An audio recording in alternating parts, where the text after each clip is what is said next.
Yes, this is the story that keeps on, as you said, like the Mormon moment, just going and going. And I think this is almost, is it the third or fourth week in a row that I've been reporting on this painting? The first time I reported on it, they were going to unveil it and hang it in a gallery, the Martin Luther King Memorial Gallery at Morehouse College. And so I reported on how it was going to happen. Then it did happen, and I reported on how it did happen and how the dean made a speech comparing Joseph Smith to Lincoln before Lincoln. That's kind of where things got interesting. Some of the students there sort of tried to figure out, who is this Joseph Smith who's going to be hung in our gallery? Did a quick Google search. That's really all it takes. And sort of wrote a letter and said, this may not fit with the values of our college or the intent of this gallery. And in this picture here, if you look down in the bottom right, I did do an episode with the student who is spearheading this whole thing. Also did an episode on Mormonish. I know I'm like plugging my own show on our show, but these are really informative with Ron Jorgensen about the phrase Lincoln before Lincoln. Was Joseph Smith really Lincoln before Lincoln? But since that time, it really has kind of caught fire in the media like I thought it might. There's been a news story, and there's been some more things in print news, and an opinion piece up here in the right-hand corner where somebody said, you know, what's wrong with this? Hang somebody that's controversial in a gallery. It'll start conversation. It'll spark debate, which that's an interesting point of view. So you guys have been with me this whole time, and I've been reporting on this. Did you guys think that this would be kind of what it's turning into when we first started talking about it? Bill, did you have any thoughts on that? I think that a university, this is primarily for Black African Americans, they're putting President Nelson up in that college and they're putting Joseph Smith up in that college makes absolutely no sense at all to me. So I did expect that this story would gain some traction, and the students there and the community wouldn't let go of that easily. Yeah. What about you, RFM? What did you think? Did you have any predictions for this story? Because I kept saying catch fire, you know, just meaning it's such a provocative situation. It is provocative. My understanding is that it is an honor to have one's portrait hung in this particular hall. And therefore, I would think that's what it normally would be. Of course, they get to decide what it's used for. But you could pick millions of people who are provocative if you want to start conversations. I thought this was supposed to be more of an honor. I may be mistaken. I did think, however, that it's just too bad that this is not a painting of the temple, although there is a temple in the background, Rebecca, because then you'd be in seventh heaven, or at least the third.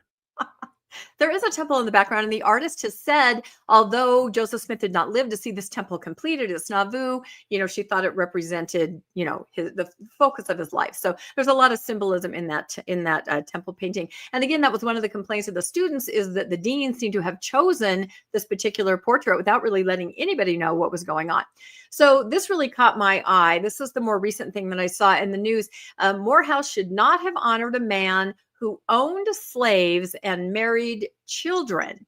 And this is written by former alumni of Morehouse. And so that's why I thought this was really fascinating. And we're just going to kind of read through this, because own slaves, now that's a really hot button triggering thing to say. And is there anything to back this up? Where would they have gotten this idea? Again, how can they possibly understand all of Mormonism? All of us work at it for decades, right? And don't. But this letter was really interesting. So I'm going to read this first part and then ask you guys what you think of it. It says, we represent 3 generations of Morehouse men, graduates from the class of 1967, 1984, and 2012, who are publicly expressing opposition to the college's recent decision to install an oil portrait of Joseph Smith, founder of the Church of Jesus Christ of Latter-day Saints, in the Martin Luther King International Chapel on campus. It is in the spirit of Reverend Dr. Benjamin Elijah Mays, the Baptist minister, theologian, and spiritual mentor of Dr. Martin Luther King, who led Morehouse from 1940 to 1967 as Morehouse men and as ordained clergy and educators, that we write in profound protest of the decision to honor Joseph Smith. Does it surprise you guys at all that the alumnus, it's not just the students now, it's the alumnus who are getting on board? What do you think of that, Bill? I mean, this was something new. Yeah. And generally speaking, when you get into colleges like this, I mean, it's the folks who have been there as students in generations past that take the initiative to support the school in lots of ways, including financially. And, it makes sense that the students might have been the first ones to pick up on this, but as the news got louder and louder, to hear the alumni begin to raise their voice in disagreement of it, it's been interesting to see. And I still don't think the legs on this are done. And stories like this in the past, when they happen, there are lots of moments where somebody retracts the thing or gives the painting back or sends the money back that direction. And the church has been involved in those kinds of moments themselves. Yeah, I know. Can you imagine? What do you think, RFM alumni now discovering this is happening and profoundly protest? That's huge. Yeah, I don't want to get in the middle of anything, but it does strike me that it would be reasonable for the person who was in charge of making this decision to have at least foreseen that it might be controversial and therefore want to put it out there for other people to be able to express their opinions about. On the other hand, the fact that this person did not do so might indicate that they wanted it up and they knew there was going to be blowback from it. I don't know what's going on. Which of those is true? By the way, is it only in the title that it says that Joseph Smith owned slaves, or is it in the body of the article too? Yes, I'm going to read the next thing. I just wanted to get your guys' take on this because I agree. There's a couple different reasons that could be why this painting is hanging there. So yes, let's move forward to see, what these alumnus think and what they're saying. They go on to say, indeed, it is a bitter irony that the unveiling of his portrait took place at the beginning of Black History Month in a chapel named after one who would never compromise his integrity for anything or anyone, let alone money. So right there, that's kind of perhaps a jab at why they think this painting may be there at this point. We've talked about that before. Historical records show that Joseph Smith owned enslaved people. Although he eventually expressed opposition to slavery during his 1844 presidential campaign, his church did not prohibit slavery and its members continued to own enslaved people. So before I ask you guys what you think about this, I just want to kind of think, this is where I'm going with this. Why do these alumnus think that historical records show that he owned slaves? Because I do not think that. I do not think he was a racist. I also do not think he was an abolitionist. And I've been talking to different people today, specifically Ron Jorgensen, who's an excellent researcher, and Ganesh Sharian, who also, just wrote his book about Joseph Smith, to see why it would say in this article that its historical records show that he owned slaves, because I believe that's going too far and that's a little too provocative. So one thing that was brought to my attention was a Thomas B. Marsh affidavit. This was an affidavit to Governor Boggs regarding the looting and burning of Gallatin by the Mormons to show that they were hostile to Missouri. So this is part of the Mormon War, which is also very dicey. And Mormons were looting Millstown, I think, and Gallatin. And Thomas B. Marsh is telling Governor Boggs about this because he's trying to make the case that Mormons are not good for Missouri. So he says, this is Thomas B. Marsh, the same evening, a number of footmen came up from the direction of Millport. And this means these are Mormons. They are laden with property, which I was informed consisted of beds, clocks, and other household furniture. Okay, so they're looting the Missourians. They've run them out and they're taking their goods. That same night, I think, about 3 wagons were dispatched for about 40 bee gums. And the next day saw several gums where they were spitting them up and taking the honey and burning the gums, in which business of taking out the honey. But few were engaged for fear, as they said, they would be called on as witnesses against them.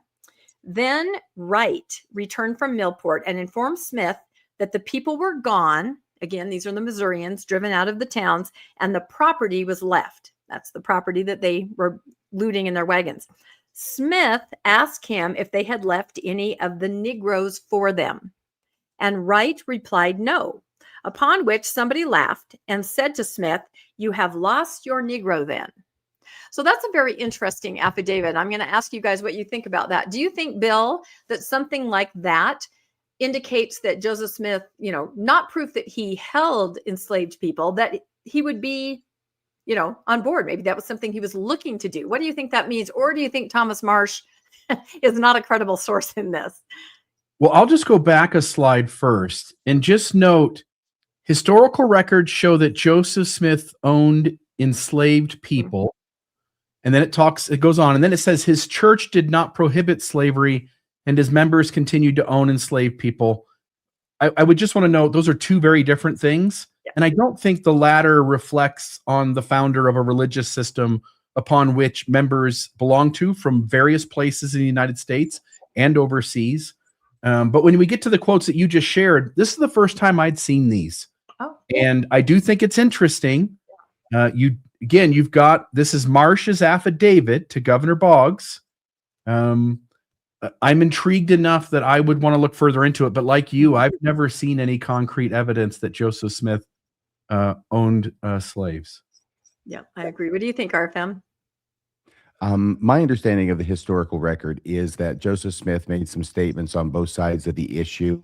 Mhm. And the more pro-slavery statements that he made were naturally when they were in Missouri during that time period, and trying not to get the Missourians as mad at them as possible, which they did not succeed in doing, of course. But no, I don't know of any historian that says that he owned slaves or enslaved peoples. So I just think that maybe they got that goofed up. Yeah, no, that's what I kind of think. Saying things on different sides of the issue as opposed to actually owning somebody.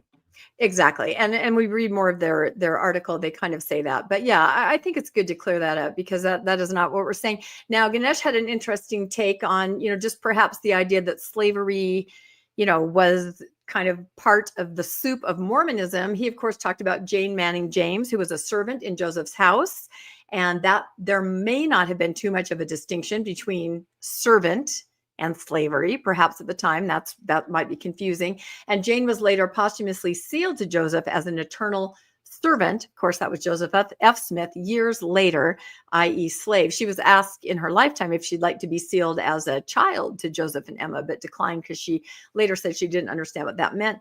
Ganesh also pointed out that in section 132, it could be read as a manifesto for slavery on the eternal servant basis, where if you are not righteously coupled, meaning you are not sealed to somebody, you're a single person in heaven, you are eternally to serve people that are in these polygamous relationships, and that's slavery in the highest realm of heaven. So slavery is kind of there in a sense, but I agree with you. There is no evidence that he actually ever owned enslaved people. Now, we won't read through these, but if anybody wants to pause on these, as Bill alluded to, when he did run for president and put out that nice pamphlet that we had a picture of earlier, he seemed to kind of soften what he was saying, but Ron Jorgensen and I go through this in our episode together. He didn't necessarily say, I'm going to stamp out slavery.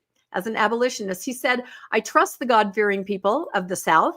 And if they ever are to decide that they don't want to do this anymore, as a government, we will make sure, that we purchase the enslaved people and help them go where they need to go and, purchase them from the Southerners. So it's not necessarily what people are saying that it is. And there's wiggle room in there.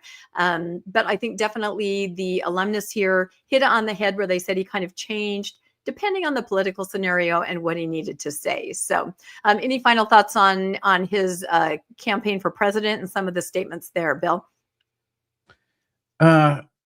Joseph Smith, I think RFM made a great point. I mean, he would say what he needed to, depending on the geographic location he's in, depending on which folks he's talking to, depending on which issues at hand. The last thing I'll say here, I put this up in the chat, but at one point, Emma invited Jane to be adopted as a child into the Smith family by a priesthood sealing. You were mentioning this, Rebecca.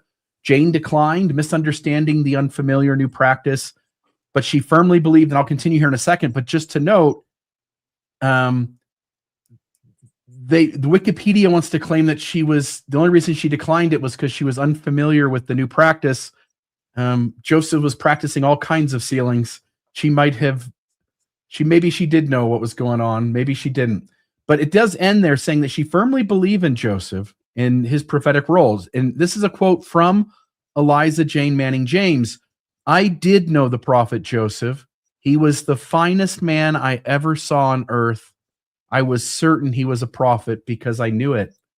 And so I know people in the chat, when we're critical of the church, we're going to make notes of, Eliza Jane Manning James is living in the Smith home. She's a servant there to one degree or another. it's easy to want to judge that as being slavery, but my impression of the history is that's not the case, and we ought to at least acknowledge that she thought fondly of the prophet Joseph Smith, living in his home, being a servant there with all the other stuff that was going on in the residence of Joseph Smith. Yeah, if you can leave when you want, it's not slavery. Mm-mm. That's a very good point. And there's even a movie called Emma and Jane, which talks about their relationship, their wonderful, close relationship together. And I will go back just a little bit to read the last paragraph here before I jumped off into that. So they go on to say, after the historical records and enslaved people, which we've kind of said we don't believe that is the case. It says, but it is not the whole. That is not the whole story. Beyond slavery. And again, these are the words of the alumnus in the article. Beyond slavery, there is the issue of polygamy and marrying underage girls. So these people have, done some research. They have figured this out. So let's see what else they say here. They say Morehouse legacy of one of ethical leadership. Joseph Smith married dozens of women, some estimated between 30 and 40, including girls as young as 14. These facts are not peripheral. They are central to his life and legacy. Therefore, we must ask, what lesson are we teaching when we elevate a man because he ostensibly shifted his stance on slavery late in life? So they're picking up on what both of you guys said. During a political campaign, while minimizing or overlooking his exploitation of women and children. And then they finish by saying, let's see, I'll read it here. The issue is not whether Joseph ever opposed slavery. It is whether his full legacy aligns with the values Morehouse claims to embody. Are we as Morehouse men telling women and girls, especially in this era shaped by the reckoning around Jeffrey Epstein, that powerful men's misconduct can be excused if their political resume is compelling enough? Morehouse College stands as one of America's most revered institutions. For generations, it has shaped Black male leaders grounded in dignity, discipline, and responsibility to the community. Its legacy is inseparable from the broader struggle for Black liberation and from a commitment to ethical leadership. Mays created the paradigm of a Morehouse man is a man who professors who mentor, nurture, and encourage. His vision was unwavering. Morehouse would be defined by academic excellence, moral courage, and intellectual rigor. He challenged us to use our education not for selfish gain, but to serve our communities and change the world. That charge has never left us. And that's where that ends. So I will I think I've spoken enough on it, ask you, Bill and RFM, what are your final thoughts on the Morehouse alumnus? And do you think, I think Bill alluded to this, is it just only starting to get legs? Will we see more of this going forward? What do you think, Bill?